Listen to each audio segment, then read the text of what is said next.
Ok, može. Kamera ide, ton ide. Znači priča sa Ivicom, klapa 1. Ok, kamera ide, zvuk ide. Znači kod tenka, Miro. Da nam tonac vidi. Ok. Kamera ide, ton ide. Sestra Brajdić, prvi take. Bolnici. Doktor Žunić, take 3. Čekajte. Samo malo da navikam. Ime. Nije Ivica, već je Miroslav. Miroslav, pardon. Ok, idemo, znači ton ide, kamera ide.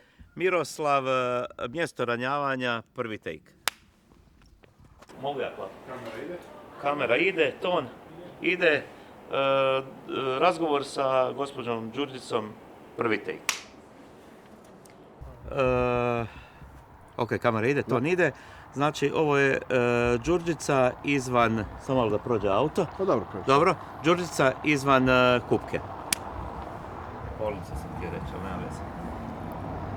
Ja sad ću mi reći. I mene može, jel gledati, tako? Da, tebe. Da, mene gledati. Oni su bili okruženi, a mi smo išli preko njih. I tu nema dvojbe nikakove, oni su mogli da su. Samo ja mislim da su i oni bili u strahu, nisu znali šta se dešava, niti čiji je helikopter.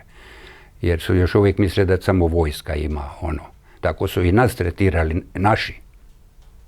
To je bil veći problem, ja verim.